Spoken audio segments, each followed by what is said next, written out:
فقرات كتير متنوعه معانا النهارده، واحنا في الحقيقه في بدايه السنه كده بنحاول بقدر الامكان ان احنا نقدم لكم كل حاجه متفائله وجميله. عشان كده بنحب قوي ان احنا نشجع كل الافكار الشبابيه، المبادرات، الحاجات الجميله اللي احنا بنشوفها وبنتابعها واكتر على الفيسبوك. فاهلا بيكم معانا ومع الادمن محمود عبد الفتاح، محمد عبد الفتاح، مؤسس جروب أصاحبي حبيبي، مش كده؟ أصاحبي حبيبنا كلنا. بص بقى، أصاحبي ده مفيش حد في مصر صغير كبير متشدد منفلت الا وأصاحبي ده حط بسمه على وشه. جات لكم ازاي الفكره وامتى؟ الفكره بدات يوم 7/4. فكره ان الشكل مع الاسم، يعني الشكل شفناه. اللي ده انتوا جبتوه ازاي؟ لان الناس تقول لك ده تشاينيز ولا ده مصري ولا لا، هو تشاينيز ده كوري. التاني التشاينيز ده يومينج اللي هو بيضحك. انما وسنان ده صاحبي عاطف. فعلا. ده انتوا سميتوه كمان عاطف وقداره. مسمينه عاطف؟ وحطينا له شعر وبقى قداره فعلا. في بقى ده الشكل ده كان موجود على موقع عالمي متخصص في الميمز موجود عليه. وكان في تاني موجود على ايجيبشن ساركاسم سوسايتي، وكان موجود المجتمع السخريه المصري. ايوه. وكان موجود تاني موجود في المغرب باسم جوزبال. تمام. فالشكل شفناه، فاللي هو ازاي بقى ده شبه مين. فبعد البحث اتلاقينا شبه الناس اللي هم السواقين الميكروباصات والحاجات دي. فحبينا مين طريقه كلامهم بقى للفيسبوك. الكلمه بتاعتهم الشهيره يا صاحبي. يا صاحبي. فبدات اللي هو بيقولها يا صاحبي بالسين، فاحنا حرفنا بيها، حطينا الهمزه اداه نداء يا صاحبي بدل الصوت سين. لو كنا بتقولوا يا صاحبي كده عارفه بيقولوا للاستاذ يا استاذ، بدل ما نقول يا استاذ فلان يا استاذ كده، فاهمه كده؟ فعلا. فعلا. طب قول لنا بقى كده، احنا هنبتدي من الاخر. قول لنا اخر حاجه ايه بقى بتاعت استاذ؟ اخر حاجه السنه الجديده اللي هي وحياة ابوك يخش برجلك اليمين دي. وحياة ابوك ايه؟ خش بشويش بالراحه وخش برجلك اليمين. عشان احنا مش ناقصين. ده بيقول 2013. ايوه. هو ده صاحبي. هو ده. لا بس صاحبي الاساسي ده مش اللي عندي على الفيسبوك البدايه. بالظبط، هو ده صاحبي. لا، ما هو بيجي ساعات تاني بقى. وما القدره بقى اني واحد بشعر ده ايه ده؟ ايه دي يا شيماء؟ حد يغششنا كده. مكتوب ايه؟ زائد ساعة زمن، ساعة ونص. لا اي حاجة مش زائد ساعة زمن يساوي ايه؟ يساوي ايه؟ محشي العنب. محشي ورق عنب؟ في بنات اليوم زائد اسبوعين بتساوي الشكل ده. يا سلام. يعني لا يعني ايه؟ مش فاهم. عروس ساركاسم من سخريه من البنات دلوقتي. ينادي كل الاسماء عمره ما يقول الحرف الاخير. بس دي من زمان. يعني احنا كان في حد كان بيساعد وانا طفله. انا فاكره كويس قوي بيساعد والدتي في البيت. كان دايما تقول حنان، حسام، احمد. والله هو بيقول نفس الكلام كده. بالظبط. عمرها ما تقول فعلا. محمد. عاوزاك بقى ايه تعمل صاحبتي؟ ليه صاحبي بس؟ انا عاوزه صاحبتي. كنت لسه ببعت مسج لقيت راس انا لحنان، فقلت لها صاحبتي. صاحبتي في كذا في صفحات كتير صاحبتي، بس اللي هو الحاجه الاساسيه صاحبي. اللي تحرف بقى منه صاحبي مان، صاحبي اي حاجه ثانيه تحرفت من صاحبي، بس الاساسي اللي هو صاحبي. غير اي حاجه ثانيه بقى كله حبايب الجنزبيل. ايه حكايه حبايب الجنزبيل دي برضو؟ هي كبرت، كبروا لها الصوره اهي. لا يعني انا الاقي مثلا على البي بي ام واحده صاحبتي تقول لي ايه، طب ماشي بس حبايب الجنزبيل. ابقى ايه دي؟ عايزه ايه؟ في ايه؟ الاول قلت ايه قصدها حنان. اللي هم دول ايه بقى؟ قوم كل بقى ايه؟ انا فهمت حكايه المحشي دي. فهمت حكايه المحشي دي. دي الحاجات بقى بتاعت البدايه، صح؟ دي من اول ما عملنا الصفحه. وهو قاعد قدام الكمبيوتر حاضر يا ماما. ودي ايه؟ ده بتتريقوا بقى على الفراعيين وكده. واللي تحت انثى راكش. تدينا ب 60 داهيه. بلاش نخبط اعلاميا. طب ده مين بقى اللي هو عندي هنا على الفيسبوك؟ طيب انا هخش اشوف عشان عايزه اعرف برضه. في حد تاني يا صاحبي الواد شعره بيولع وهو مش حاسس. سيبه خلينا نتفرج. الافكار دي بقى مين صاحبها؟ مين اللي بيفكر في الفكره عموما؟ يعني الاول كنا شايلين، الاول ما عملنا الصفحه كنا اوقات بنعمل حاجات واوقات بننقل من الصفحات الثانيه. بدانا ان احنا نستقل بنفسنا. بدانا ان احنا نعمل حاجه لوحدنا، انا وحسام حامد الادمن التاني معايا في البيدج. بدانا ان احنا نستقل بكيان صاحبي لوحده.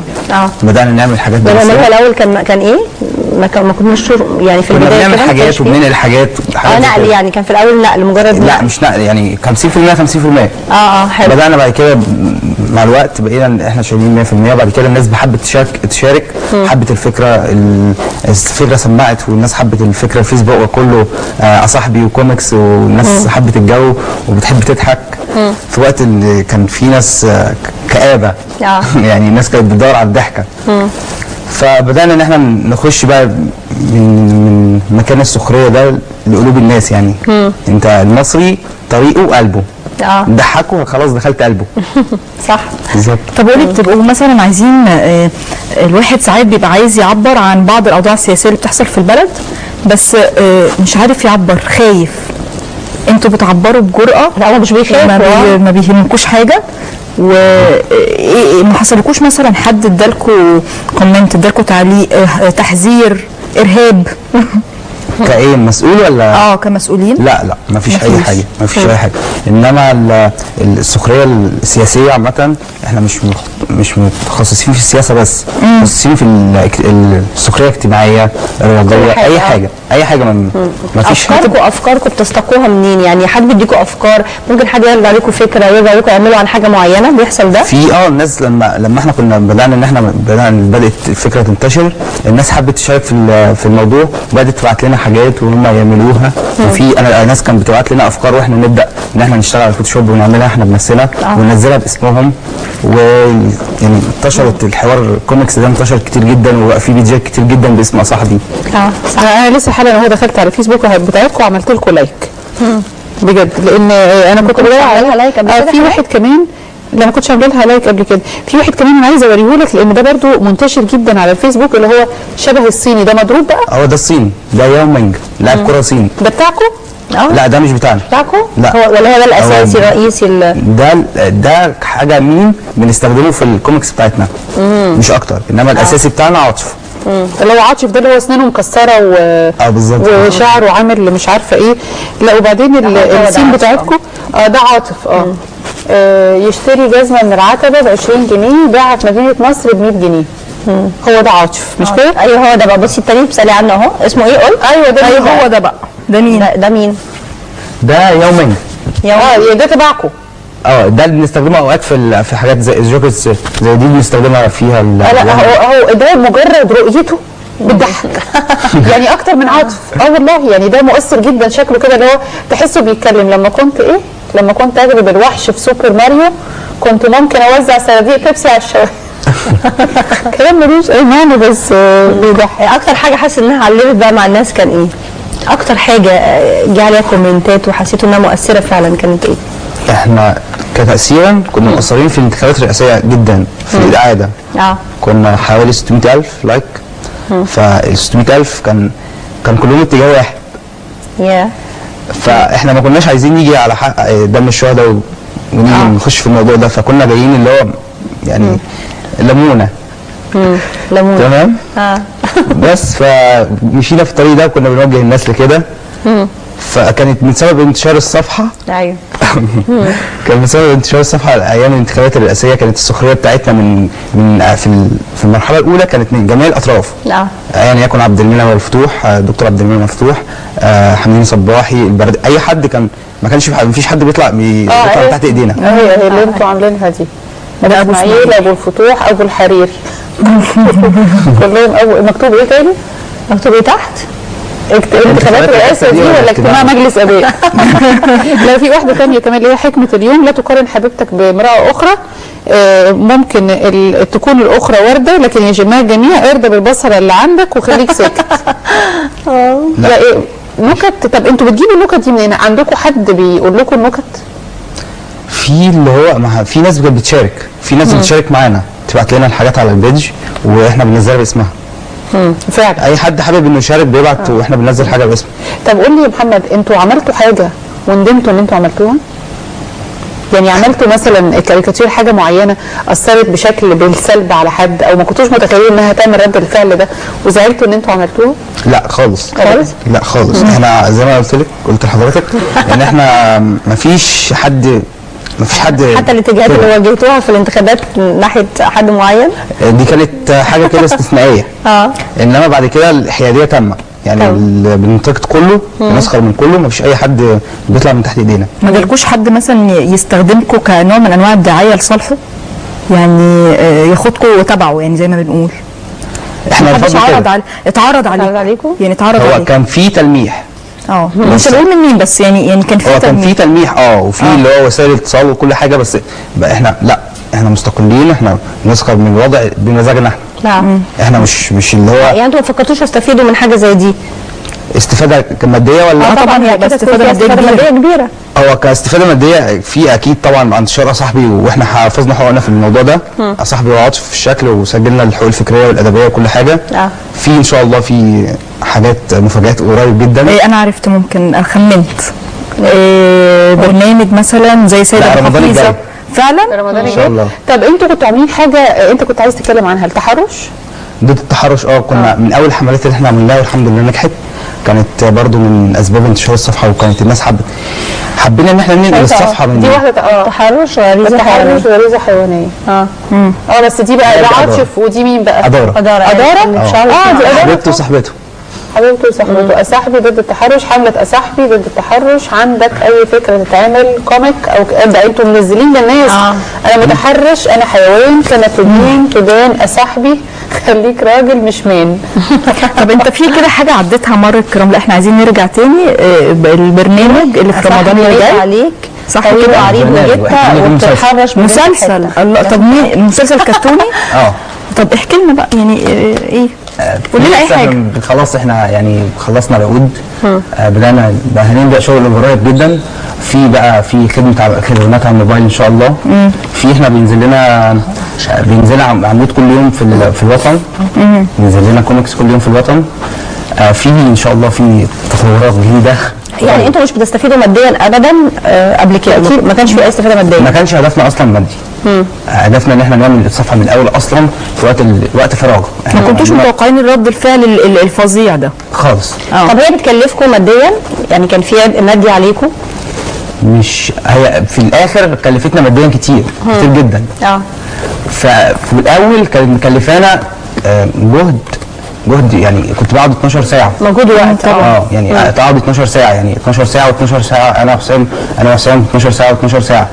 احنا بنتعب عشان نوصل الحاجه دي للناس طبعا. ووقت احنا معانا واحده مغربيه على الصفحه بتاعت الفيسبوك اسمها نسمه حياتي، بتقول شخصيه أصاحبي هي في الاصل شخصيه مغربيه تسمى او اسمها يعني بوزبال، وهي كاريكاتير لشخصيه فعلا.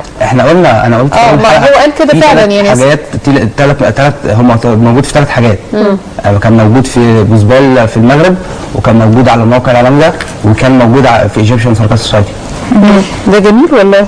طيب قول لي انت قلت لي طبعا انتوا مش بتنتموا لاي حزب سياسي او اي حاجه، او ما بتفكروش انتوا مثلا الواحد بصفته الشخصيه بعيد عن اي حد بيحب حد معين او بينتمي لحد؟ اكيد ليه انتماء فكري. بالظبط.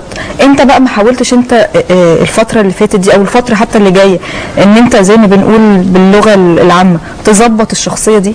يعني تظبطها اعلاميا او تظبطها تخلي الناس تحبها، لو الناس مش بتحبها تخلي يبقى في اقبال عليها؟ هو انا مش هاخد الصفحه كاستخدام شخصي. الصفحه فيها 850,000 لايك، مش 850,000 مش هيتفقوا معايا في حاجه. انا ممكن اعرض اللي هو عمل حاجه صح او عمل حاجه غلط فاعرضها واسخر منه. انا مش عشان انتماء فكري لحد معين فده بعيد عن السخريه، لا خالص. ده عمل حاجه غلط بسخر منه. ما تهاجمتوش؟ كتير جدا. اكيد طبعا. ايه بقى؟ كتير جدا. يعني انا دلوقتي بحط بوست ضد تيار معين، يعني كميه شتايم فظيعه. كميه شتايم مش عارف انا. يعني انا حسيت الكل دلوقتي بقى بياخد راحته في الشتايم قوي زياده عن اللزوم. مش عارف، ما كانش كده يعني. ما كانش الاول من حوالي 5 شهور 6 شهور ما كانش الكلام ده خالص موجود. طب قول لي محمد، ما فكرتوش تجمعوا كل الحاجات دي في كتب؟ تبقى كتب كاريكاتيريه كده تتباع مثلا في المكتبات كمجله مثلا، هو الفكره لا بتاعتها كتاب مش مجله، زي الكتب اللي فيها نوع من انواع برضو السخريه. ما هو اللي هيقول هشتري كتاب او اروح اجيب كتاب، ما انا ممكن اجيبه من على الفيسبوك خلاص. تمام. احنا مش رايحين المجال ده. المجال ده احنا بننشر على الفيسبوك. في حاجات تانية ان شاء الله هتبقى اللي هي هيجي فيه عائد ربح، وان صاحبي هينزل في الشارع. احنا حبينا ننزل بقى صاحبي كشخص، مش مجرد شخص عادي. معلش احنا بنضحك لان طبعا احنا بنشوف في اوروبا والدول المتقدمه البنت بتتجوز عشان تبني بيت واسره، وفي مصر بنت بتتجوز عشان تغيظ صاحبتها. يعني عاوزه اقول لك محمد، يعني حاجه لطيفه زي دي، او الانسان عموما لما بيعمل حاجه والناس بعد كده بتعجب بيها بتضيف لشخصيته. انت حاسس ان صاحبي عملت لك ايه كشخصيه؟ صاحبي عملت لي ايه كشخصيه؟ صاحبي عملت حاجات كتير. يعني غيرت في محمد نفسه كشخصيتي؟ لا، يعني الناس ممكن يكون اظهرت حاجات فيها ما كانتش موجوده، يعني خفه الدم ما كانتش موجوده، يعني خفه الدم او اللي هو اطلقتها، يعني خليتها حاجه منطلقه شويه. بالظبط كده، اللي هو اطلقت العنان. يعني هل مثلا كنت الاول تخاف او تتكسف تقول تعليق معين، دلوقتي بقى خلاص تقوله؟ بالظبط. بالظبط. يعني احنا كنا الاول بناخد الفاظ كده خارجه شويه في الاول مع علامات صفحه، بدأنا الناس كانت بتقول لا ما ينفعش الكلام ده، مش يا ريت تقللوا منها، لجيناها خالص اصلا. فاحنا اللي بقى يتقال لنا دلوقتي كده. فانا عايز اقول حاجه بس، اللي يجي حد يعمل كومنت، يا ريت يكتب كومنت ويرجع بظهره لورا ويعتبر الكومنت ده ليه. وهل ترى هيشتم نفسه؟ بالظبط كده. ممكن نقول كل حاجه بدون شتايم، ده احنا ممكن نشتم من غير ما نكون بنشتم. يعترض عليا من غير شتايم. يعني حتى انت ممكن تقول كل اللي انت عاوزه من غير كلمه جارحه او كلمه فظه او كلمه حتى نتضايق لما نشوفها او نقراها. عامه انا ما بعلقش دماغي بالشتايم والكلام ده، بس حاجه كده، حاجه عشان ظاهره ظهرت جديده جدا، منتشره جدا، الشتايم. فحبيت اتكلم عنها، انما انا ببص في الكومنتس من ساعه ما فتحت البيج كنت قفلتها تاني يوم. بالظبط. طب انا عايزه اسالك بقى في الاخر، عايزه اعرف انتوا التطوير بتاعكم ان انتوا تعملوا حاجه في رمضان، وان انتوا مفيش تطوير تاني في الفكره نفسها، مفيش اعضاء زياده هيزيدوا عليكم، مفيش افكار جديده؟ في تيم معانا، تيم كامل. انتوا كام واحد؟ احنا دلوقتي 7. الاساسي الادمنز حسام حامد، حسام مصطفى، وانا. في معانا ناس تيم شغالين. احنا التيم ده بنحاول ان احنا نطور فيه وبنجدد فيه، واللي عايز ينضم للتيم بنعمل له نشوف حاجات، نشوف هو يقدر يشتغل على الفوتوشوب ازاي، الافكار بتاعته عامله ازاي. فبنحاول لو هو نفس الستايل بتاعنا او نفس دماغنا بنروح منضمينه للتيم بتاعنا. طب عندكم حاجه في اليوم لازم تطلعوها؟ يعني لازم كل يوم يطلع حاجه جديده، ولا ممكن يوم يعدي من غير ما تطلعوا حاجه؟ لا، لازم كل يوم على الاقل حاجه ولا اكتر؟ يعني مثلا احنا كنا بننزل بوست كل 20 دقيقه او 30 دقيقه. بالظبط. فبس اليومين دول اللي هو فيه امتحانات، وانا بمتحن وحسام بيمتحن فاللي هو ما ينفعش جاي على الفيديو خالص، فالبوستس مش كتير وما بننزلش حاجه. نزلوها يعني بوستات امتحانات. بنحاول يعني اللي هو نجيب المذاكره مع اللي احنا بنعمله. وما تنساش صاحبتي بقى، يعني عاوزاك تركز شويه. صاحبتي بقى، وهيخلفوا عيل صغير. فعلا هنشوف بقى فيلم. احنا مبسوطين قوي والله بجد بالفكره دي. بالتوفيق يا رب دايما. ومحمد عبد الفتاح احد مؤسسي جروب أصاحبي، بجد بنشكرك شكرا جزيلا، ونورتنا وشرفتنا. كل سنه وانت طيب. كل سنه وانت طيب. ميرسي جدا ليك. فاصل سريع جدا وهنرجع مع ساره في المطبخ. ساره النهارده عامله مفاجآت شتويه، انتظرونا وهنشوف هتعمل ايه بعد الفاصل.